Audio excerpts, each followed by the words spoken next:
My wife and her friends left me in the rain 87 miles from home. She said I needed a lesson. I didn't argue. I just watched them drive away. A black truck pulled up moments later. My bodyguard stepped out calm and ready. I smiled as I climbed in. Her cruelty had ended. This was her last mistake. You know what they say about karma being a... Well, let me introduce you to my wife, Mira. She makes karma look like a Sunday school teacher having a bad day. There I was, standing under some beat-up highway sign that looked like it had seen better decades, watching storm clouds roll and like they had a personal vendetta against me specifically. 87 mi from home. 87. That's not a quick Uber ride or a hey, can you pick me up situation. That's a you're screwed, buddy. Distance that requires actual planning to survive. The rain hadn't started yet, but I could smell it coming. That metallic electric smell that makes your skin crawl and your brain start calculating how long you've got before you're completely soaked. My clothes were already damp from the humidity, sticking to my back like a guilty conscience. The asphalt stretched out in both directions, like a concrete river of nothingness. And the only sound was the distant rumble of 18-wheelers that couldn't care less about some guy stranded on the side of the road. But here's the kicker. I wasn't actually stranded? Not really. See, while Mira and her little crew of enablers were probably high-fiving each other in the warm, leather-seated comfort of her SUV, congratulating themselves on teaching me such a valuable lesson, I was standing there with the biggest grin you've ever seen. Because what my darling wife didn't know, what she couldn't have known, was that this whole night was about to become the best thing that ever happened to me. Let me paint you the picture of how we got here.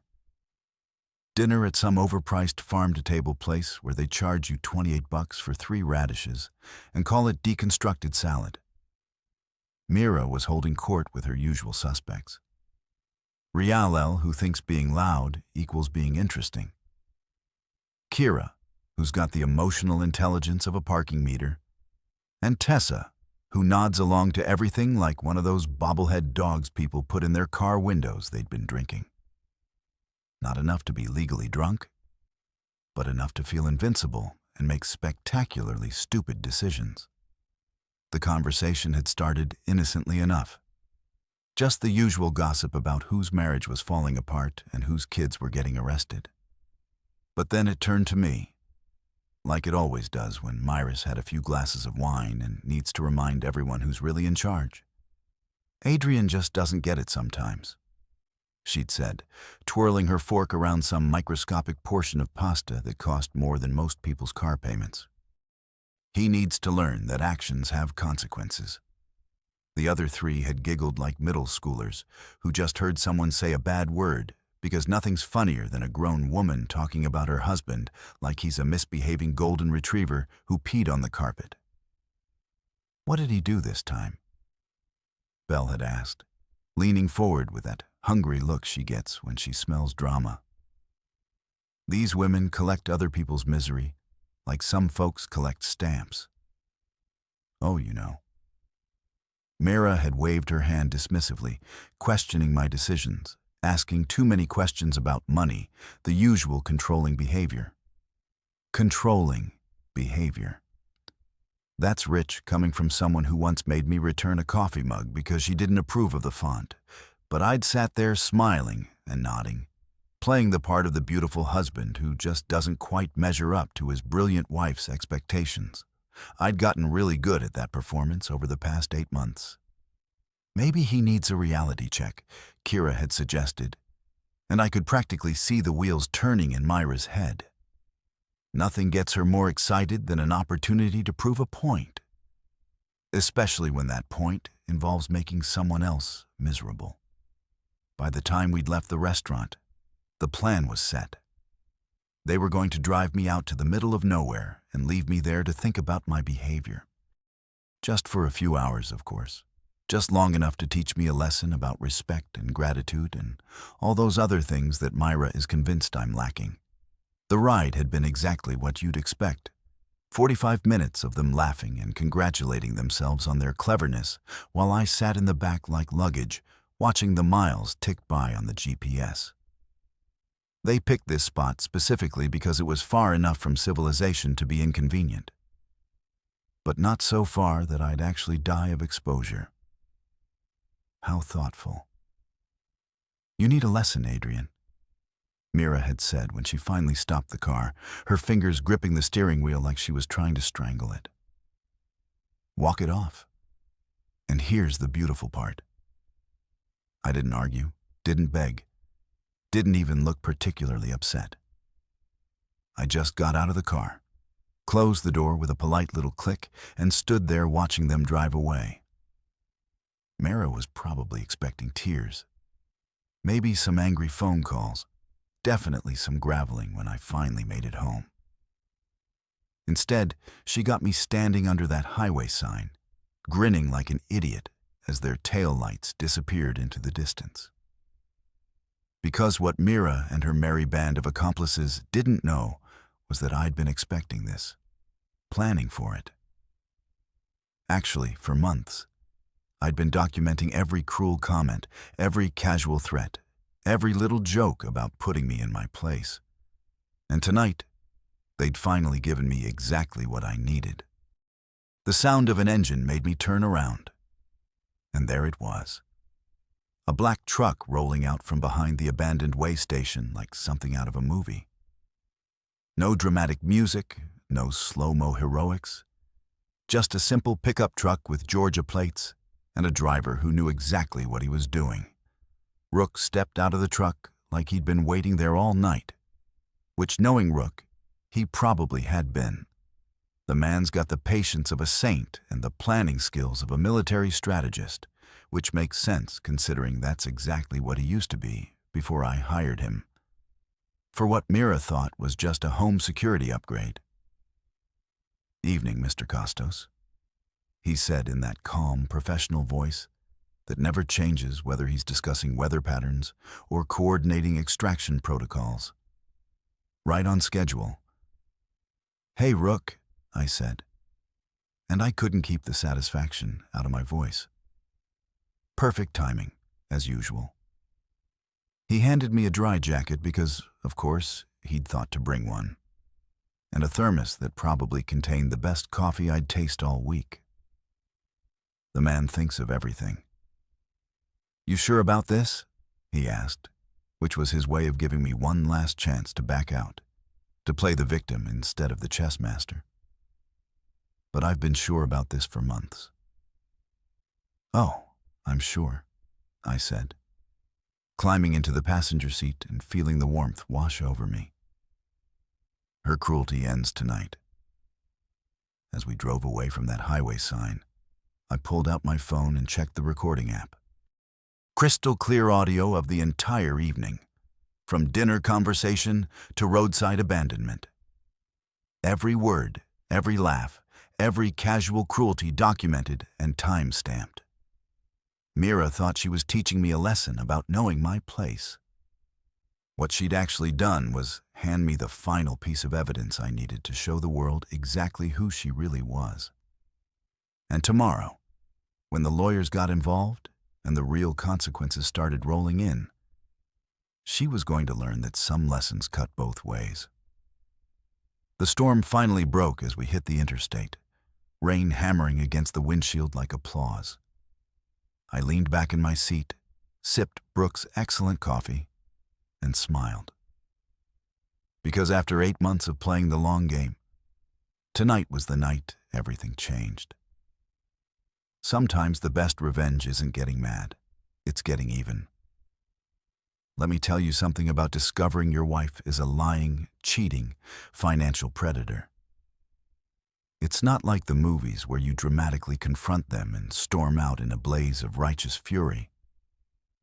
Real life is messier, quieter, and requires a hell of a lot more patience than Hollywood would have you believe.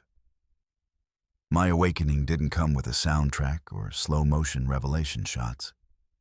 It came on a Tuesday morning while I was trying to help Mara with what she claimed was a computer glitch. Picture this. I'm sitting at her laptop, probably looking like the helpful husband of the year, trying to figure out why her spreadsheet keeps crashing. Myra's in the shower, singing some pop song off key like she always does when she thinks she's conquered the world. I'm clicking through files, being the good little tech support guy when I stumble across something that makes my blood turn to ice water. 2 ledgers. Same charity gala. Same dates. Completely different numbers. The first one, the one she'd shown me when I'd asked about the unusually large administrative costs, had everything looking neat and tidy. Reasonable expenses, appropriate allocations, the kind of financial responsibility that would make a CPA weep with joy. The second one, buried 3 folders deep in a directory labeled Backup Old, told a very different story. Numbers that didn't add up, receipts that didn't exist, and enough red flags to outfit a communist parade. That I sat there staring at the screen, listening to Myra's off-key warbling about being stronger than yesterday. And something clicked in my brain, not anger, that would come later. Not even surprise, really. Just this cold, crystalline clarity that whispered, well, what do we have here? See, I'd been noticing things for months. Little inconsistencies that individually meant nothing, but together painted a picture I'd been too trusting or too stupid to see. The sudden consulting fees that appeared on our joint account statements. Business trips that seemed to involve a lot more resort time than actual business. Myra's new habit of taking phone calls in the garage or stepping outside whenever certain names came up in conversation. But like a good little husband, I'd made excuses. She works hard. She deserves some luxury. Business networking requires relationship building. Everyone needs privacy sometimes. I'd been so busy being understanding that I'd completely missed the fact that my wife was running a con game with our money as the stakes. That Tuesday morning, sitting in front of 2 sets of books that told 2 completely different stories, I made a decision that would change everything. I wasn't going to confront her. I wasn't going to demand explanations or stage a dramatic intervention. I was going to do something much more dangerous. I was going to document everything. That my first call was to Valentina Cruz, a forensic accountant who specializes in what the legal world politely calls financial irregularities and what the rest of us call stealing. I'd found her through a lawyer friend who'd mentioned her work on some high-profile divorce cases. Valentina has this way of talking about embezzlement, like she's discussing the weather. Calm, professional, and absolutely ruthless when it comes to following the money trail. "Mr. Costos," she'd said when I explained my situation, "I need you to understand something right up front. If we find what I think we're going to find, this isn't going to be a simple divorce proceeding. This is going to be a criminal matter." "Good," I told her, and I meant it. The second call was to a security company that specialized in what they called residential protection services. That's where I met Rook. 6 feet of calm competence wrapped in the kind of professionalism that comes from years of keeping people alive, in places where that's not a given. When I told Mira I was upgrading our home security system, she'd been delighted. "Finally taking some initiative," she'd said, patting my cheek like I was a golden retriever who'd finally learned to sit if she only knew that this security upgrade included comprehensive surveillance of her home office, complete digital forensics capabilities, and a bodyguard who could disappear into the background so effectively that most people forgot he was there. Rook had installed cameras so small and sophisticated that they looked like decorative elements, microphones that could pick up conversations 3 rooms away, and monitoring software that could track every keystroke on every device in the house. The third call was to Rhea Park, a divorce attorney who'd earned her reputation by being exactly as ruthless as her clients needed her to be. Rhea doesn't do amicable separations or collaborative divorces. She does scorched earth litigation for people who've discovered that their spouse isn't who they thought they married. Don't confront, she told me during our first meeting. Don't accuse. Don't change your behavior patterns. Just document everything and let me know when you've got enough evidence to bury her. And so began the most exhausting 8 months of my life. Not physically exhausting, emotionally exhausting. Do you know how hard it is to smile and nod when your wife brags to her friends about how she's training you to be more compliant? To sit through dinner parties where she casually mentions how she's teaching you respect, while her friends giggle like it's the funniest thing they've ever heard. I learned to be an actor in my own life. When Mira would make one of her cutting comments about my contribution to the household, I'd smile and change the subject instead of defending myself. When she'd talk about her latest business opportunity that required a significant cash investment, I'd ask interested questions while mentally noting every detail for Valentina's files. When she'd come home from her mentoring sessions with Trent Lawson, smelling like expensive cologne that definitely wasn't mine, I'd kiss her cheek and ask how her meeting went. The hardest part wasn't the emotional abuse. I'd gotten used to that years ago. The hardest part was watching the numbers. Valentina had taught me to recognize the patterns. And once you know what to look for, financial fraud is as obvious as a neon sign in the dark.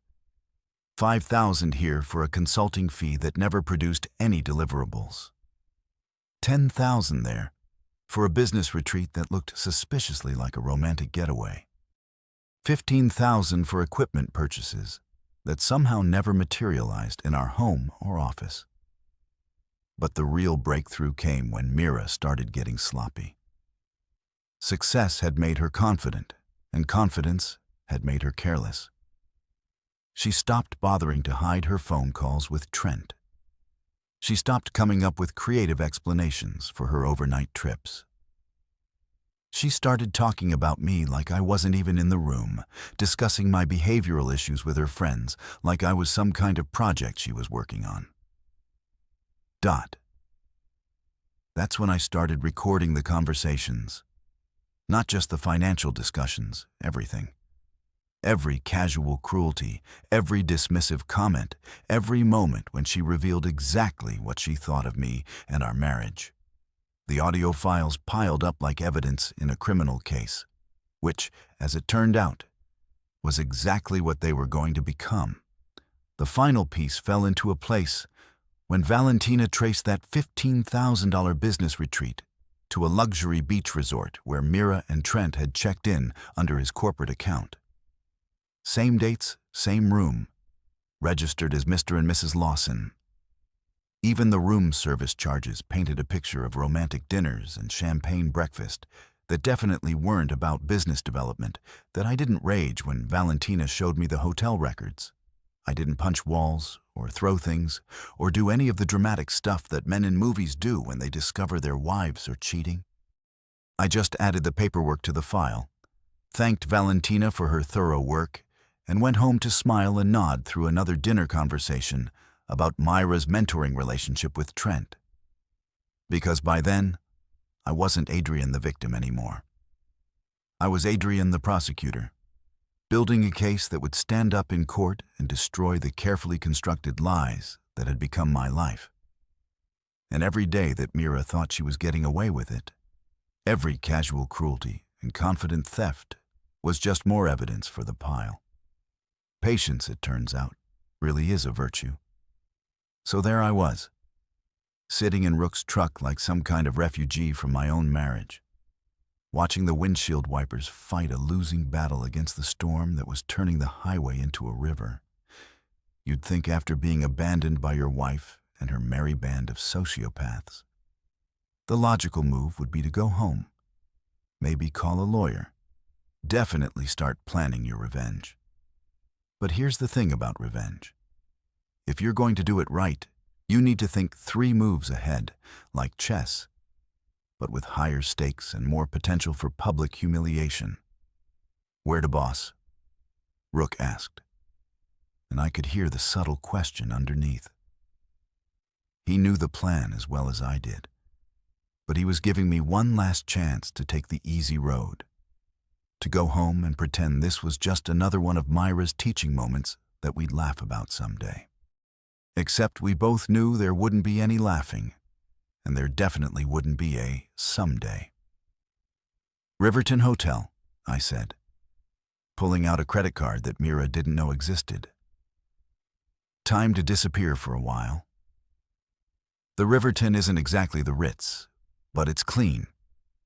It's got decent security cameras, and most importantly, it's the kind of place where the night clerk actually pays attention to details. Like when a guy shows up at 11:30 on a Tuesday night, soaked to the bone and looking like he's been through hell.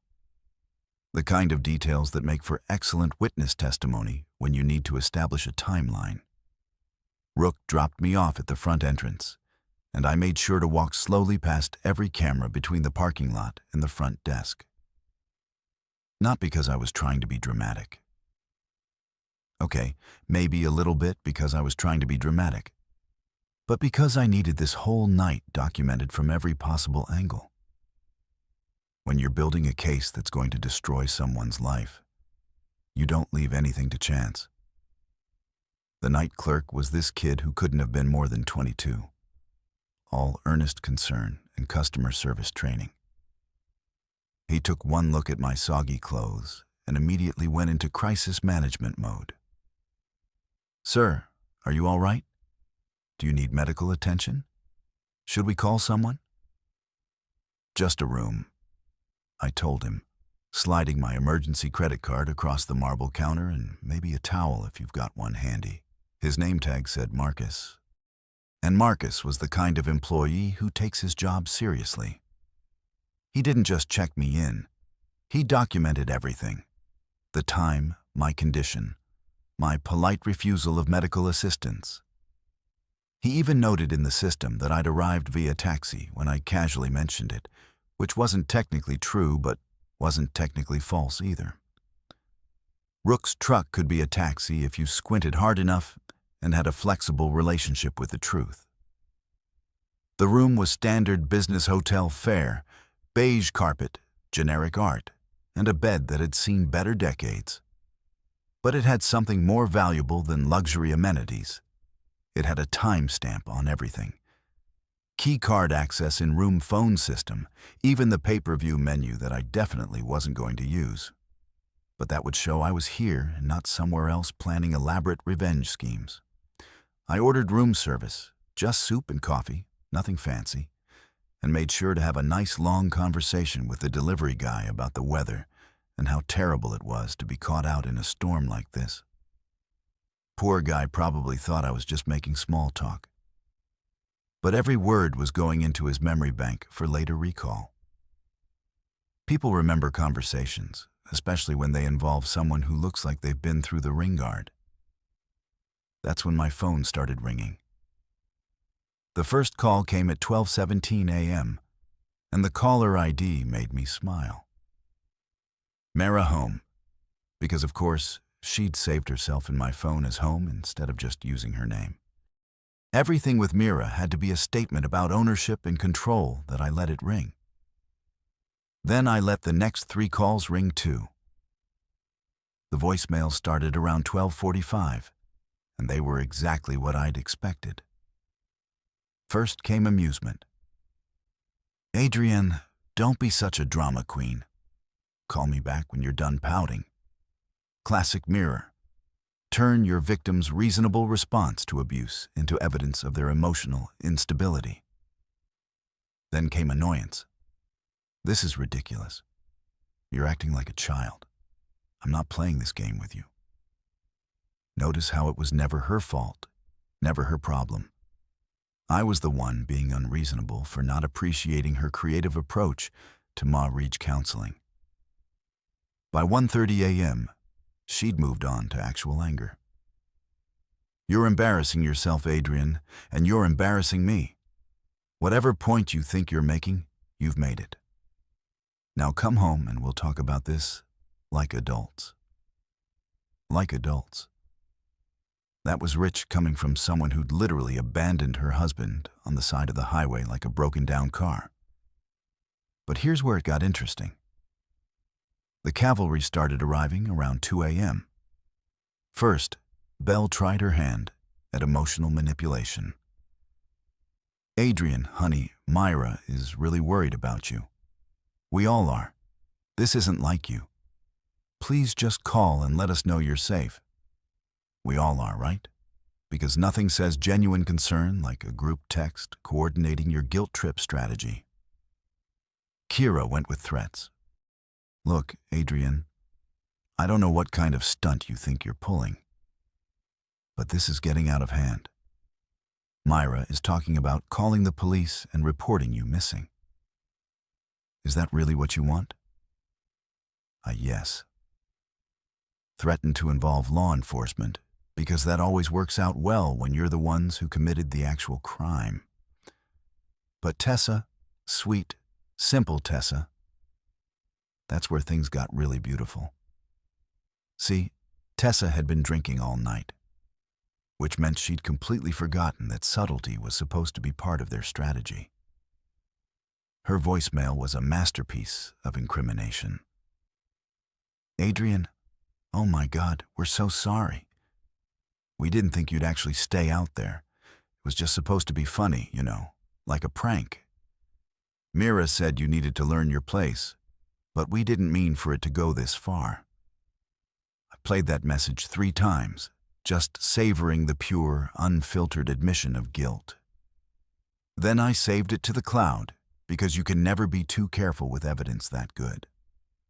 Around 3 a.m., they must have had a strategy meeting because the messages suddenly got coordinated. All 3 of them started sending variations of the same theme. This was all a misunderstanding. They were just trying to help our marriage. They never meant for me to actually walk home in the ring. Classic abuser playbook: minimize, deny, shift, blame. But the crown jewel came at 3:47 a.m. in the form of a video message from Tessa's phone. The 4 of them, clearly drunk, toasting with champagne glasses in what looked like Myra's living room.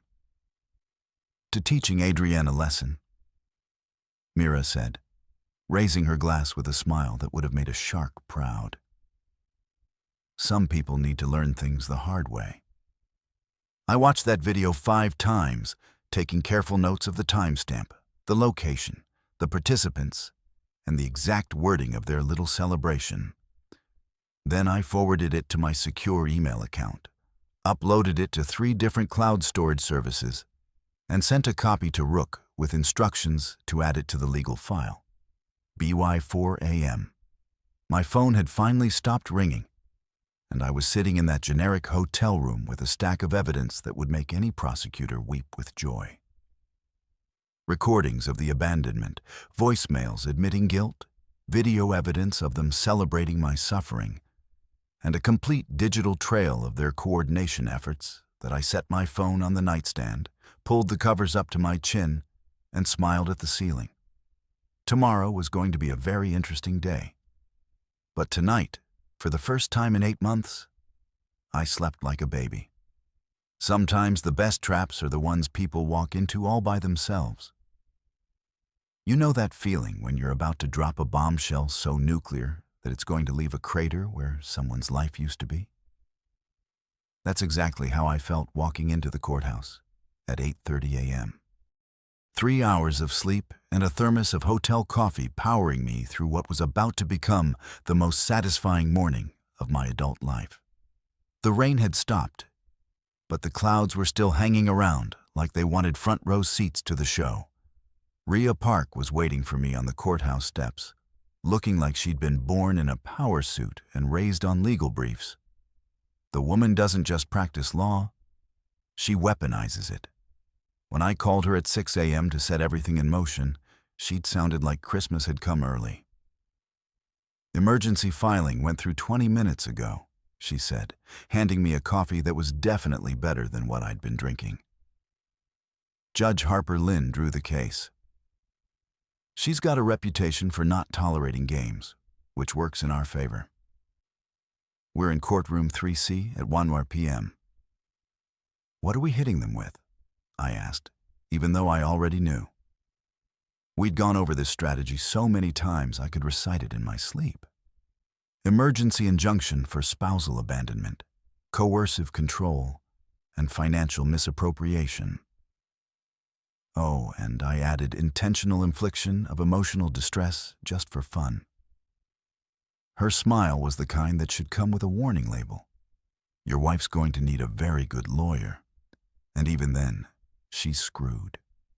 The beauty of emergency filings is that they move fast. Too fast for the other side to mount a proper defense, especially when they're probably still nursing hangovers from their victory celebration. By 9 a.m., Mira had been served with papers that turned her world upside down. By 10 a.m., she was probably screaming at some expensive lawyer who was trying to explain that you can't unabandon your spouse on a highway. That I spent the morning at Ria's office going through our evidence one more time. Audio recordings, video clips, financial documents, hotel receipts, witness statements. We had enough ammunition to fight a small war. But the real weapon was something much simpler. The truth. When you're dealing with pathological liars, the truth is like kryptonite. It doesn't matter how good their lawyer is, you can't argue with reality. Courtroom 3C was everything you'd expect from a small-town courthouse with paneling that had seen better decades. Fluorescent lights that made everyone look slightly green, and the kind of uncomfortable seating that reminded you that justice wasn't supposed to be comfortable. Judge Harper Lynn looked exactly like someone who'd spent 30 years listening to people's excuses and had run out of patience somewhere around year 5 that Mira arrived 15 minutes late, which was already a bad look. She'd managed to pull together her courtroom outfit, conservative dress, minimal makeup, the whole respectable businesswoman wrongly accused aesthetic. But she couldn't quite hide the fury in her eyes, or the way her hands shook slightly when she thought no one was looking. Her lawyer, some glossy downtown type who probably charged more per hour than most people make in a week, was already looking like he regretted taking this case. "Your Honor," Ria began, and her voice carried that perfect blend of professional courtesy and barely contained outrage. "My client was abandoned by his wife and her associates 87 mi from home during a severe weather event. This wasn't a marital dispute. This was criminal endangerment disguised as domestic discipline." She hit play on the audio recording, and suddenly the courtroom was filled with Myra's voice saying the words that were about to destroy her life. "You need a lesson, Adrienne. Walk it off." Then came the sound of car doors slamming and engines starting, and me standing alone in the rain, while 4 women drove away laughing. The silence in that courtroom was so complete, you could have heard a pin drop in the parking lot. Judge Lynn's expression didn't change, but something shifted in her eyes. Something cold and final. Myra's lawyer jumped up like his pants were on fire. "Your Honor, this was clearly a misunderstanding between spouses. My client never intended." "Counselor," Judge Lynn interrupted, and her tone could have frozen hell. "I suggest you listen to the rest of the evidence before you finish that sentence." Ria was just getting started. She pulled out the financial documents that Valentina had organized into a timeline so clear that even a first-year law student could follow the money trail. Offshore accounts that Mira thought I didn't know about. Corporate credit cards used for personal expenses, consulting fees that went to companies that existed only on paper. "Your Honor, we have documented evidence of systematic financial abuse spanning 18 months. Ria continued, spreading the papers across the table like a poker player revealing a royal flush. "The defendant has been embezzling from both marital assets and her employer's charitable fund." That's when things got really interesting. Myra's lawyer started whispering frantically in her ear, probably trying to explain that this had just escalated from a domestic dispute to a federal crime. Myra's face went from angry to pale to something approaching panic. But we weren't done. Oh, we were nowhere near done. Furthermore, Your Honor, Rhea said, and I could hear the barely contained glee in her voice. We have video evidence of the defendant and her co-conspirators celebrating the commission of this crime. The courtroom's big screen lit up with Tessa's drunken video masterpiece.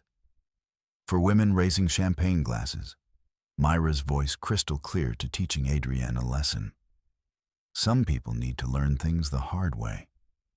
Their laughter echoing through the speakers like the sound of their own doom. Judge Lynn watched the entire video without blinking. When it finished, she turned to Myra's lawyer with the kind of look that could melt steel. Counselor, does your client have anything to say about this celebration of what she now claims was a misunderstanding? Myra's lawyer looked like he wanted to crawl under the table and disappear. Your Honor, my client was emotional and perhaps spoke unwisely. But your client, Judge Lynn said, cutting him off with surgical precision, documented herself committing what appears to be multiple felonies. In my courtroom, we call that evidence. The questions that followed were simple and sharp, designed to give Mira enough rope to hang herself. Did she abandon her husband on a highway? Yes, but it was just supposed to teach him a lesson. Did she take money from joint accounts without his knowledge? Yes, but she had every right to manage their finances. Did she celebrate leaving him stranded in the rain? Well, yes, but they were just blowing off steam. Each answer was another nail in her coffin. Each excuse made the judge's expression a little colder. By the time Rhea finished presenting our case, Mira looked like someone who just realized she'd brought a knife to a nuclear war.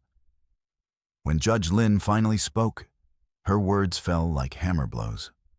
I am immediately freezing all marital assets pending a full forensic investigation. I am granting the petitioner exclusive use of the marital home. I am issuing a no-contact order preventing the respondent from harassing, threatening, or approaching the petitioner.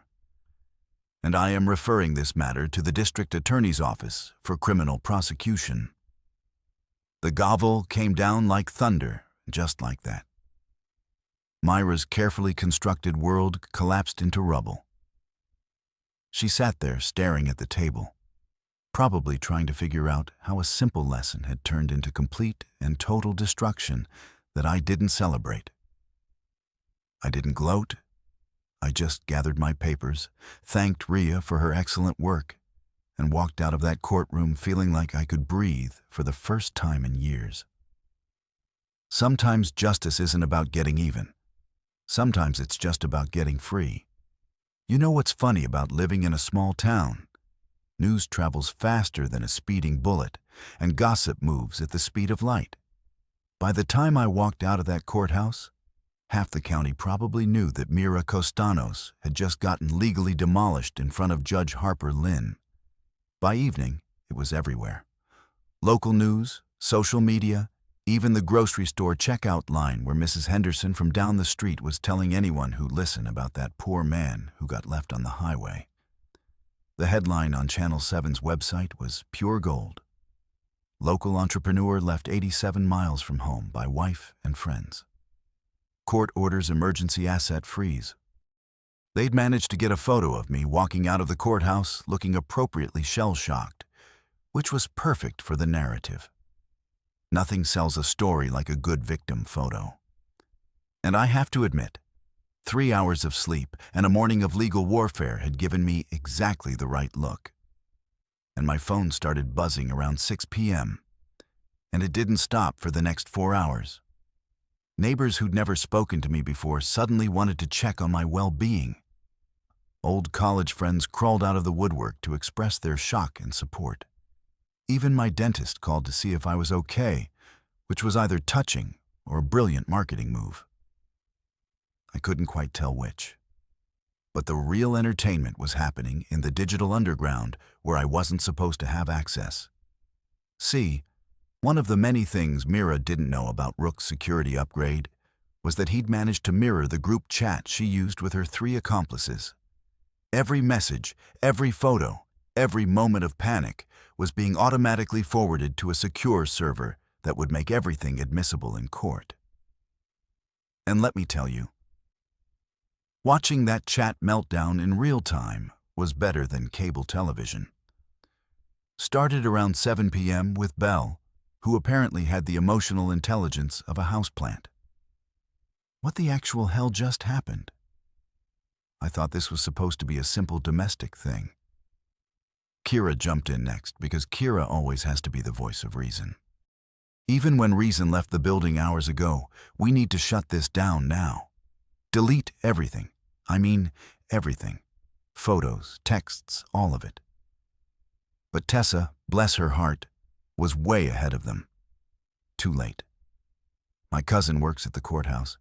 Says they have video of us from last night. The champagne thing. We're so screwed. That's when Mira finally showed up in the chat, and you could practically feel the rage radiating through the screen. Everyone calm down. This is just Adrienne being dramatic. It'll blow over in a week. Belle wasn't buying it. Blow over? Mira, they froze your bank accounts. This isn't blowing over. This is blowing up. The conversation devolved from there into a masterpiece of panic, blame-shifting, and spectacular stupidity. Kira wanted to hire a crisis management firm. Tessa thought they should all get lawyers. Belle suggested they claim it was performance art and Mira. Mira was still convinced she could somehow spin this as a misunderstanding between loving spouses. But the real bombshell came around 9:00 p.m. when my phone rang with a number I recognized, my younger cousin Quinn. Now Quinn and I had never been particularly close, mostly because Quinn had a talent for making spectacularly bad life decisions and then expecting the family to bail her out. But when she called that night, her voice was shaking like she'd seen a ghost. Adrienne. Oh God, I'm so sorry. I'm so sorry. Sorry for what, Quinn? I need to tell you something about Mira. About what she asked me to do. And that's when the last piece of the puzzle fell into place. Turns out my dear wife had approached Quinn 6 months ago with a proposition that was equal parts clever and disgusting. Quinn had racked up about 12 grand in credit card debt, online shopping, expensive dinners, the usual millennial financial disaster story. Mira offered to make it all disappear in exchange for one simple favor. Keep tabs on me. She wanted to know everything. Quinn sobbed into the phone. Your schedule, your friends, who you talked to, what websites you visited. She said you were having some kind of midlife crisis and she needed to know if you were cheating or planning to leave her. And you said, yes, I needed the money, Adrienne. I was about to lose my apartment. She made it sound like she was just being a concerned wife. The beautiful irony was that Quinn had been feeding Mira information about my completely boring, completely faithful routine for months, while Mira was off embezzling money and having affairs with her business mentor. It was like hiring a private investigator to follow a monk while you're out robbing banks. Quinn, I said, and I could hear her holding her breath. I need you to write down everything, every conversation, every payment, every instruction she gave you. Can you do that? You're not going to press charges against me, are you? That depends on how helpful you are over the next few days. While I was dealing with family betrayal, Valentina was busy following the money trail that just kept getting deeper and more twisted. She called around 10 p.m. with an update that made my head spin. Adrienne, you need to sit down for this one. I found the Cayman Islands account. The what now? Karen Lated registered in the Cayman Islands 18 months ago. Primary beneficiary, Mara Costanos. Secondary beneficiary, Trent Lawson. They've been moving money through this shell company for over a year. The numbers were staggering. What I thought was maybe 50 or 60,000 in missing funds turned out to be closer to 300,000. Money from Myra's Women in Tech Empowerment Fund had been flowing directly into Trent's cryptocurrency wallet. Corporate retreat expenses that were actually luxury vacations. Equipment purchases that existed only on paper. "How much of this is criminal?" I asked. "All of it," Valentina said cheerfully. "Why are fraud, tax evasion, embezzlement, probably racketeering if we can prove ongoing conspiracy. The FBI is going to love this case." By midnight, Ria had compiled everything into a package that looked like a federal prosecutor's wet dream. Financial crimes, documented abuse, conspiracy to commit fraud, and enough recorded confessions to fill a small library. She'd already reached out to contacts in the district attorney's office, and the word was that they were very interested in taking a closer look at Myra's business dealings. The group chat finally went quiet around 1 a.m., probably because someone with half a brain cell had finally convinced them to stop creating evidence of their own guilt. But the damage was done. Every panicked message, every admission of wrongdoing, every attempt to coordinate their stories was safely stored on servers they didn't even know existed, that I sat in my hotel room because Judge Lynn's order meant I could kick Mira out of our house. But I wasn't quite ready for that level of confrontation yet. And reviewed the day's haul: audio recordings, video confessions, financial documents, witness statements, and now a digital trail of conspiracy that led directly to a federal crime. 8 months of quiet work had turned into an avalanche of evidence that was going to bury Mira and her friends so deep they'd need archaeological equipment to dig them out. Sometimes the best revenge is just giving people enough rope to hang themselves. And boy, have they ever made good use of that rope. Walking into my own house with a court order in one hand and Rook beside me felt like some kind of strange homecoming. Except instead of feeling relief or comfort, I felt like an investigator entering a crime scene, which as it turned out was exactly what I was doing. The place looked the same as when I'd left for dinner the night before. But everything felt different. The air itself seemed contaminated with lies and betrayal, like the walls had absorbed 18 months of deception and were now quietly confessing their secrets. Mira was long gone. Of course, Judge Lynn's order had been crystal clear. She had until 6 p.m. to collect essential personal items and get out. No furniture, no electronics, no access to the home office where she'd been running her little criminal enterprise. Rook had been watching the place since noon, making sure she didn't try to destroy evidence or accidentally walk off with anything that might incriminate her. She came and went around 3:00 p.m. He reported as we stood in the foyer that suddenly felt too big and too empty. 2 suitcases and a makeup bag. Spent about 20 minutes in the office, but the cameras caught everything. Want to see? Of course, I wanted to see. Watching Mirror panic in real time had become my new favorite hobby.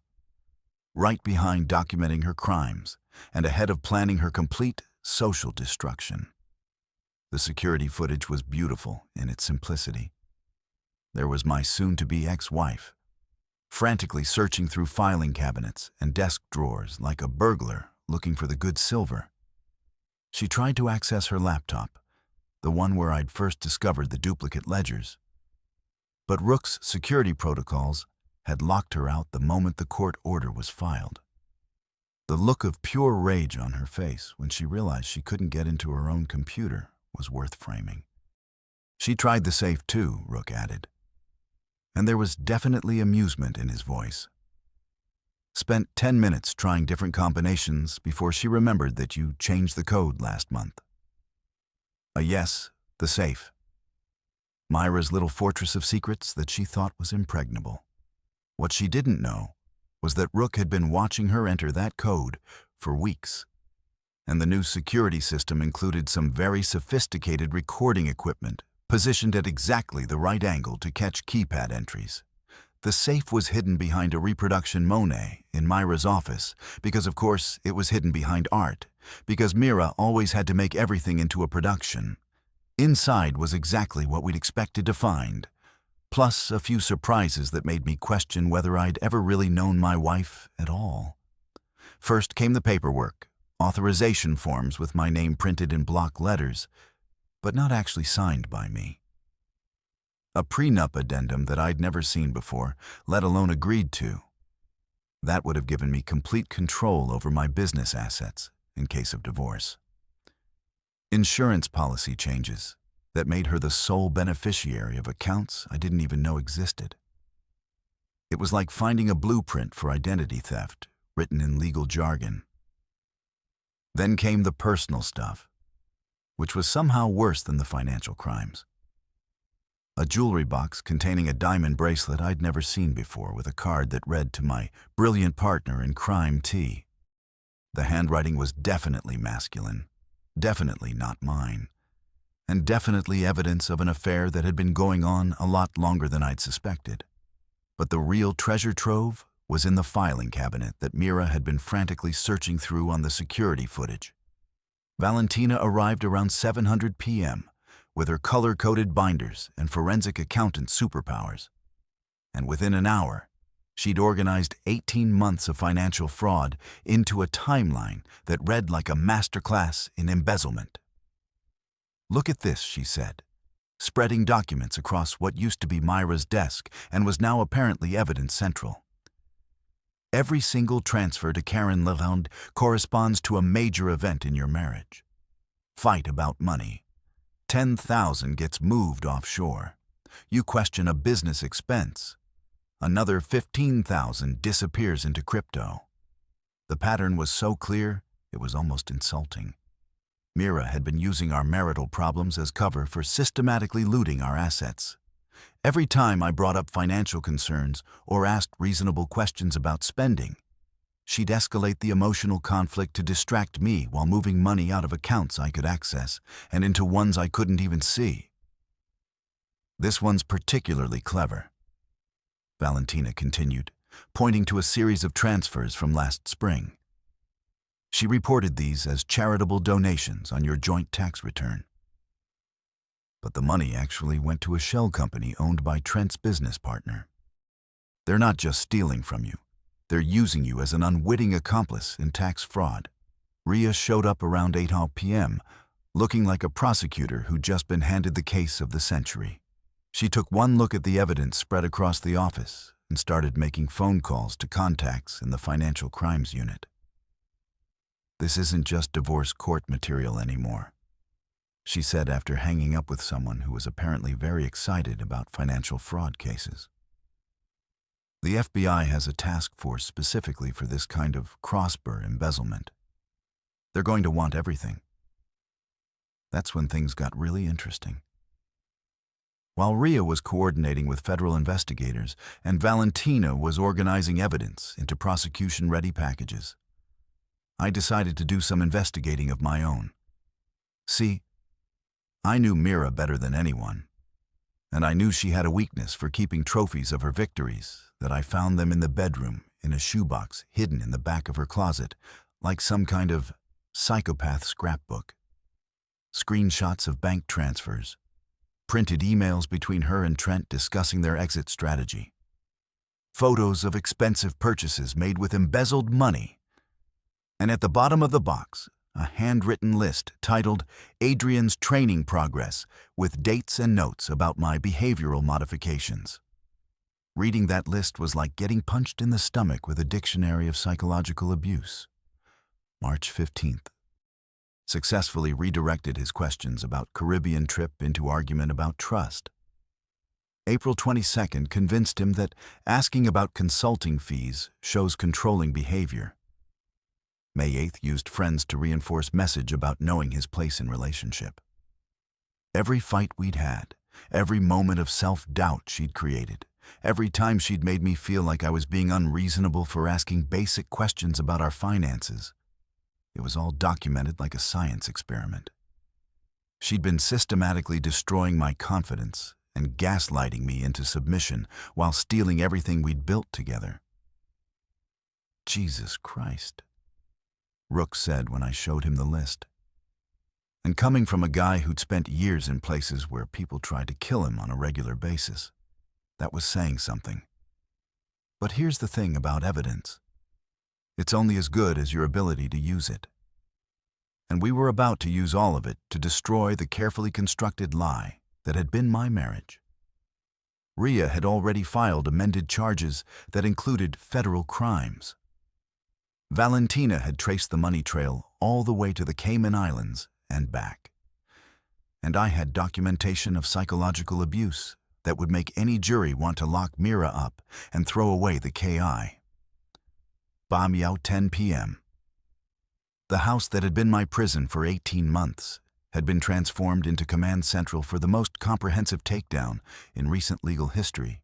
Every room told a story of deception. Every document revealed another layer of fraud, and every piece of evidence pointed toward the same conclusion. Mira had never loved me, never respected me, never seen me as anything more than a convenient mark in an elaborate con game. But you know what? For the first time in years, I felt like I was exactly where I belonged. Not because the house was mine again, though that was nice, but because I was finally telling the truth instead of living someone else's lies. And tomorrow, the whole world was going to know exactly who Mira Costanos really was. If you've never seen a sociopath realize their entire world is about to implode on live television, let me tell you, it's simultaneously horrifying and deeply satisfying. The hearing for temporary support and control of our business assets was supposed to be a routine legal proceeding. The kind of dry administrative stuff that makes court reporters fall asleep at their keyboards. Instead, it turned into the legal equivalent of a public execution broadcast on local access TV because Judge Lin believed in transparency for high-profile cases. Mira showed up 45 minutes late, which was either a power play or evidence that she'd spent the morning throwing up from stress, probably both. She'd assembled what looked like half the legal talent in the state. 3 lawyers in suits that cost more than most people's cars, all of them looking like they'd rather be literally anywhere else on earth. Lead counsel was some hotshot from Atlanta named Harrison Keller, the kind of guy who charges $800 an hour to tell rich people their problems aren't their fault. That I, on the other hand, had Rhea Park, a banker's box full of evidence, and the quiet confidence that comes from holding all the cards in a rigged game. We'd spent the morning organizing our presentation like a murder trial, complete with visual aids and a timeline that even a drunk jury could follow. Every document had been authenticated, every recording had been verified, and every witness statement had been notarized by someone who wasn't currently under federal investigation. The courtroom was packed. Word had gotten out about the highway abandonment. And apparently, half the county wanted to see how this particular train wreck would unfold. I spotted at least 3 people with notepads who were definitely reporters. Plus, a sketch artist who kept looking between me and Mira like she was trying to capture the exact moment when someone's life falls apart. Judge Lin opened the proceedings with a kind of calm professionalism that made it clear she'd already read every document in our filing and was not impressed with what she'd found. We're here to determine temporary asset allocation and business control, pending the resolution of both civil and criminal proceedings. Mr. Keller, your client has some significant explaining to do. Keller tried to go on the offensive right out of the gate, painting me as an unstable husband who was weaponizing the legal system to punish his wife for what amounted to a marital spat. Your Honor, my client made an error in judgment during an emotional moment. Leaving Mr. Costanos at that location was inappropriate. Yes, but it hardly justifies the nuclear response we've seen from opposing counsel. Nuclear response. Rhea stood up with the kind of smile that should come with a radiation warning. Your Honor, I'd like to present Exhibit A. She hit play on the courtroom sound system, and suddenly everyone was listening to Myra's voice saying those beautiful, incriminating words. You need a lesson, Adrian. Walk it off. followed by the sound of car doors slamming and engines starting and me standing alone in the rain while 4 grown women drove away laughing. The silence that followed was so complete, you could have performed surgery in it. Judge Lynn's expression didn't change, but something shifted in the atmosphere of the room, like the moment before lightning strikes. "Mr. Keller," she said quietly. That didn't sound like an error in judgment. That sounded like premeditated abandonment. Keller looked like he wanted to object. "But what do you say to audio evidence of your client committing the exact crime she's accused of?" Instead, he tried to minimize a momentary lapse in. "We're just getting started," Rhea interrupted. "And I swear I could see Myra's soul leave her body. Your Honor, I'd like the court to review our financial exhibits." That's when Valentina's months of forensic work turned into courtroom theater. Screen after screen of bank transfers, shell company registrations, offshore accounts, and wire trails that painted a picture so clear even a kindergartner could follow the money. Every stolen dollar had been traced. Every fake expense had been documented. Every lie had been turned into evidence. "Your Honor," Rhea continued, and her voice carried the kind of prosecutorial authority that makes guilty people confess. "The defendant has systematically embezzled approximately $300,000 from marital assets and an additional $400,000 from her employer's charitable fund over the past 18 months. That number hit the courtroom like a physical force. $700,000. Not grocery money or shopping sprees. Serious federal crime money. The kind of money that gets you featured on true crime podcasts." Keller was scrambling now, trying to interrupt with objections that Judge Lynn shot down faster than he could formulate them. But the real fireworks started when Judge Lynn asked the question that destroyed everything. "Miss Costanos, can you explain why you withdrew $220,000 the week of your alleged business retreat?" Myra's voice, when she finally spoke, sounded like someone had filled her throat with broken glass. "Vendor payments, Your Honor. Legitimate business expenses. And these vendors were located at the Atlantis Resort in the Bahamas." That's when Rhea produced the hotel ledger that Valentina had somehow managed to get from the resort's billing department. Same dates as the business retreat. Same credit card as the vendor payments. Mr. and Mrs. Trent Lawson in the presidential suite running up champagne bills that cost more than most people's monthly rent. The courtroom was so quiet, you could hear individual heartbeats. Myra's lawyers were having a whispered conference that looked like a suicide intervention. And Mira herself was staring at the table like she was trying to will herself into another dimension. But we weren't done. Oh, we were nowhere near done. "Your Honor," Rhea said, and I could hear the barely contained excitement in her voice. "I'd like to call a surprise witness." That's when the courtroom doors opened. Marisol Vega walked in, looking like someone who'd been carrying the weight of the world and had finally decided to put it down. Marisol had been Trent's executive assistant for 3 years, which meant she'd had front row seats to the entire criminal enterprise. More importantly, she'd been recording conversations and copying documents for weeks, waiting for the right moment to come forward. "I can't carry this anymore," she said. When Judge Lynn asked why she was there, her voice was shaking, but her words were crystal clear. "They've been planning this for months. The embezzlement, the affair, even framing Mr. Castanos for tax fraud using forged documents. The evidence she presented was devastating.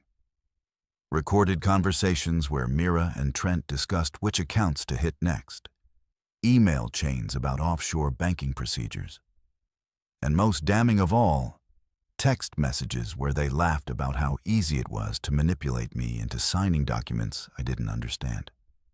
Mira went completely silent after that. Not the strategic silence of someone following legal advice. The absolute silence of someone whose entire reality had just collapsed. Her lawyers looked like they were mentally calculating how fast they could withdraw from the case. Judge Lynn didn't need to deliver it. I am immediately expanding the asset freeze to include all entities associated with the defendant and Mr. Lawson. I am granting the petitioner full control of all business operations. And I am referring this entire matter to federal prosecutors for criminal investigation. The gavel came down like the hammer of God. And just like that, Myra's carefully constructed empire became a federal crime scene. As I walked out of that courtroom, I could hear the reporters already calling their editors with the story of the century. Local businesswoman caught running elaborate fraud scheme, abandoned husband on highway to cover tracks. Sometimes justice isn't about getting even. Sometimes it's about watching the truth finally see daylight. You know what's beautiful about federal prosecutors? They don't mess around with half measures or plea bargains that let rich people buy their way out of consequences.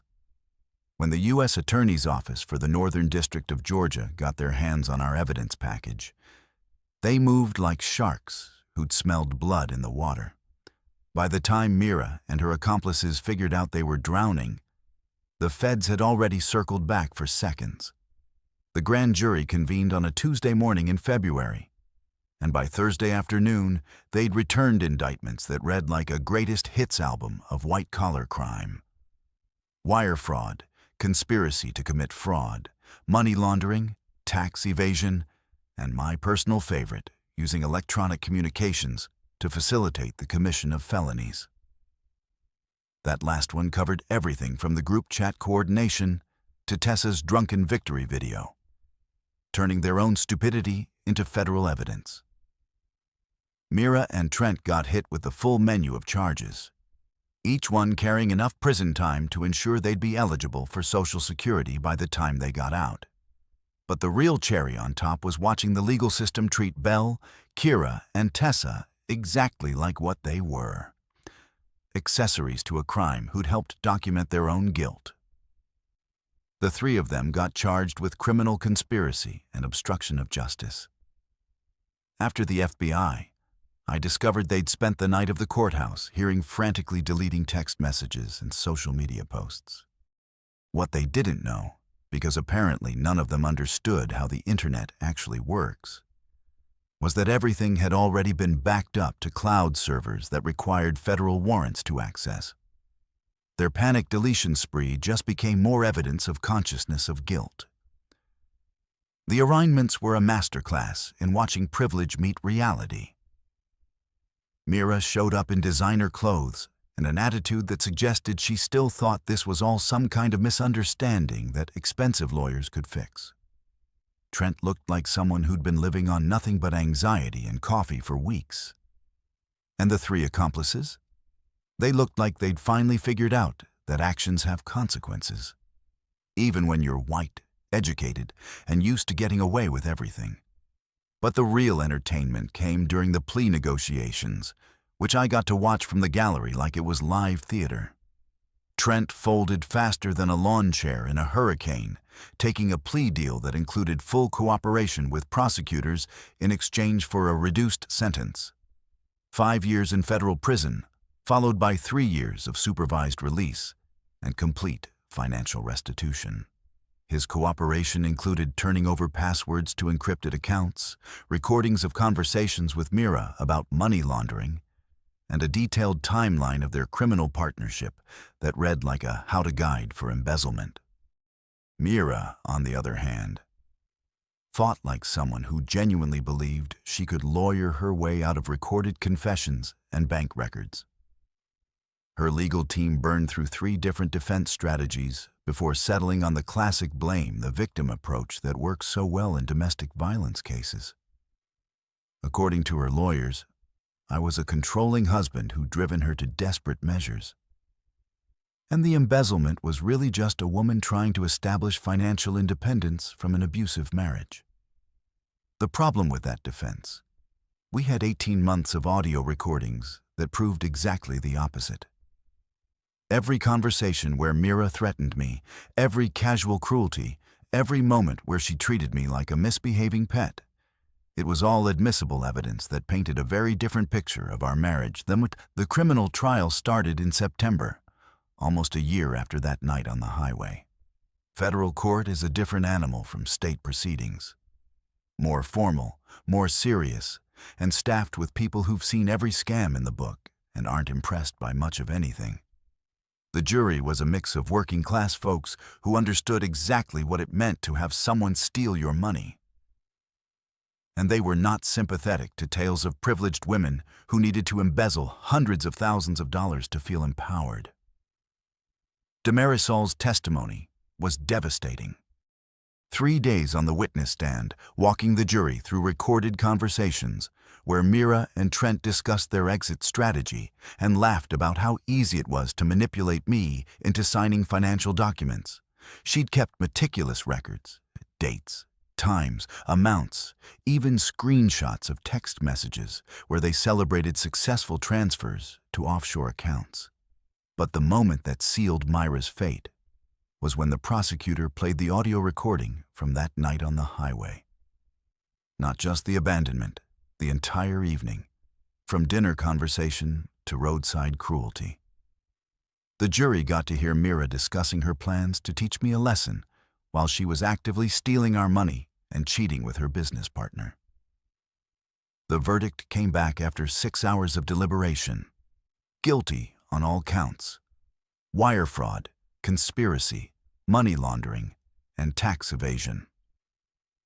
The judge called their crimes an elaborate scheme motivated by greed and executed with callous disregard for the victim's well-being.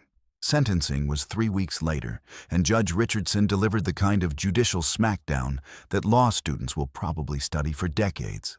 Mira got 4 years in federal prison, followed by 3 years of supervised release, complete financial restitution, and a lifetime ban from working in financial services. The judge specifically noted that her pattern of manipulative behavior and complete lack of remorse made her a danger to any future victims. Trent got his 5 years as agreed, but the judge made it clear that his cooperation was the only thing standing between him and a much longer sentence. Mr. Lawson, you were an adult when you chose to prey on the trust of charitable organizations and exploit your professional relationships for personal gain. The only reason you're not facing a decade in prison is your willingness to help us understand the full scope of this criminal enterprise. The 3 accomplices got probation and community service, plus fines that would keep them financially uncomfortable for the foreseeable future. The judge was particularly harsh with Belle, noting that her active participation in the highway abandonment showed a level of cruelty that goes beyond mere conspiracy. But the real consequence, the one that probably hurt more than prison time, was the complete destruction of their social and professional lives. The story had gone national by then, picked up by true crime podcasts and social media accounts that specialized in wealthy people getting their comeuppance. Myra's Women in Tech Empowerment Fund became a punchline about how not to run a nonprofit. Trent's consulting business collapsed when clients realized their advisor was a convicted felon. Even their friends abandoned them. The social circle that had enabled and encouraged their behavior suddenly developed collective amnesia about ever knowing them. Country club memberships were quietly revoked. Professional associations issued strongly worded statements about ethical standards. The same people who'd laughed at their casual cruelty were now pretending they'd never met them. That I watched it all from a distance, feeling something that wasn't quite satisfaction, but wasn't sympathy either. More like the quiet relief that comes from finally putting down a weight you'd been carrying for so long you'd forgotten what it felt like to stand up straight. Justice isn't always about revenge. Sometimes it's just about making sure the truth finally gets told and letting the consequences fall where they may. And sometimes the consequences are exactly what people deserve. You know what nobody tells you about winning a massive legal victory? The morning after the sentencing, you wake up in an empty house with nothing but silence and the weird realization that revenge, no matter how satisfying, doesn't actually fill the hole that abuse carved out of your life. Don't get me wrong, watching Mira get dragged off in federal custody was deeply therapeutic.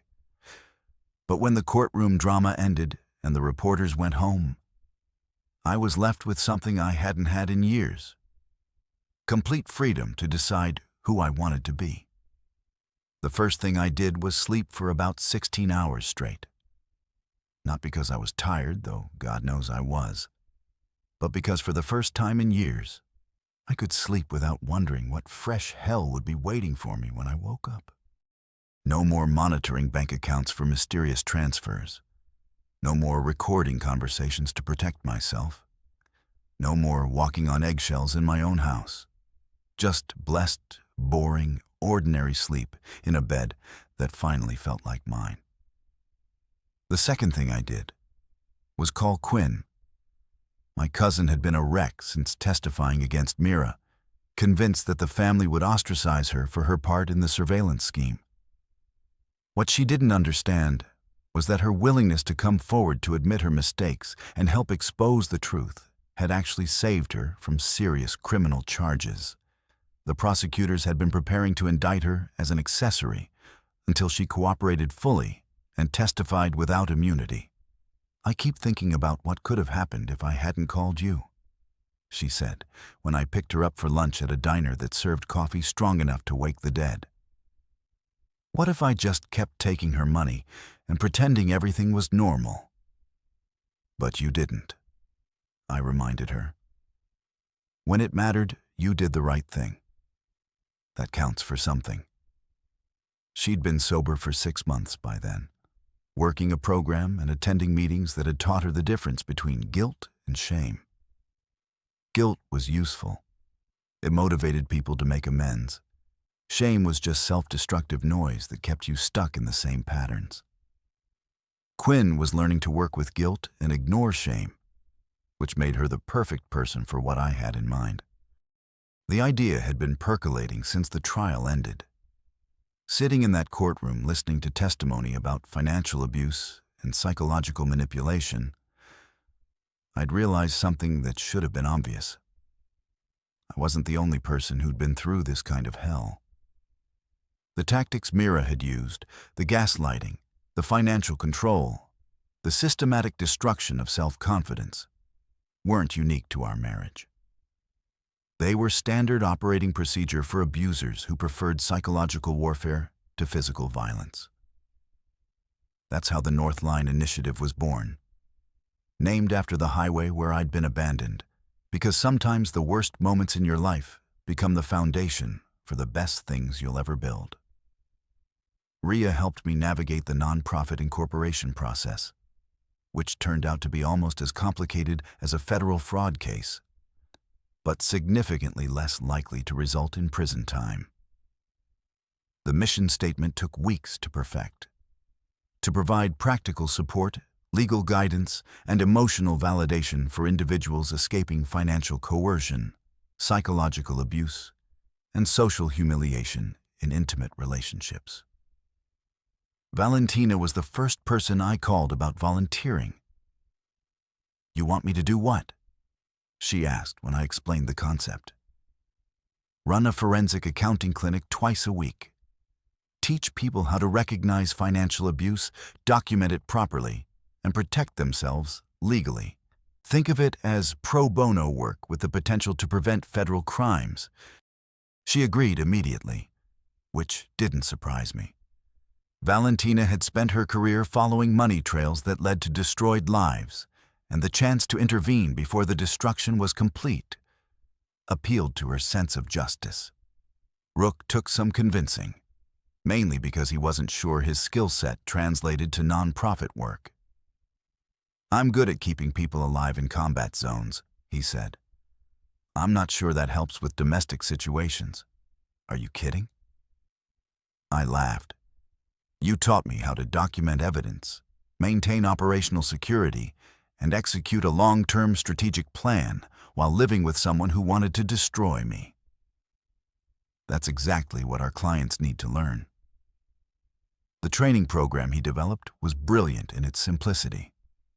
Personal safety protocols that didn't require military training, paper trail management that any adult could learn, de-escalation techniques that worked in suburban kitchens as well as war zones. Most importantly, he taught people how to recognize when a situation was escalating beyond their ability to handle safely and how to get help before it became a law enforcement matter that we rented an old brick building downtown that had good security, plenty of natural light, and enough space for private counseling sessions. The decor was deliberately unintimidating.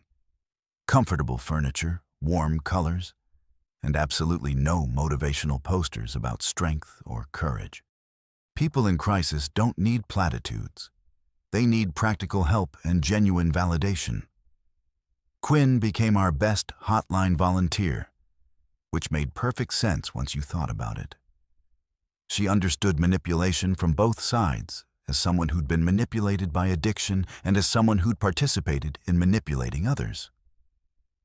When panicked callers reached out at 2 a.m., convinced they were losing their minds, Quinn could talk them through the reality check they needed.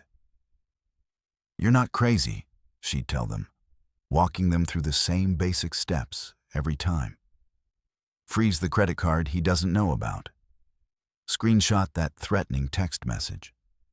Take photos of any physical evidence. Forward that email to a secure account. And remember, you don't have to solve everything tonight. You just have to document what's happening and keep yourself safe until tomorrow. The call started slowly, maybe 3 or 4 a week, but word spread through social media and support groups faster than we'd expected. Within 6 months, we were handling 20-plus calls a week from people who'd found our website or gotten our number from someone who'd gotten our number from someone else. Teachers who discovered their spouses were stealing from school fundraisers. Small business owners whose partners were embezzling from company accounts. Stay-at-home parents who'd been systematically cut off from family finances and convinced they were too stupid to understand money.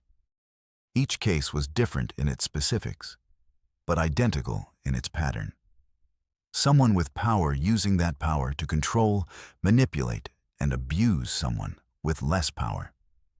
The tools varied: financial control, social isolation, psychological manipulation, but the underlying dynamic was always the same.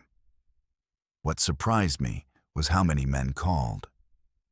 The cultural narrative about domestic abuse focuses heavily on women as victims, which makes sense given the statistics.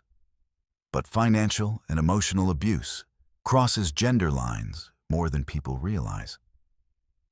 And men who find themselves trapped in controlling relationships often have even fewer resources than women.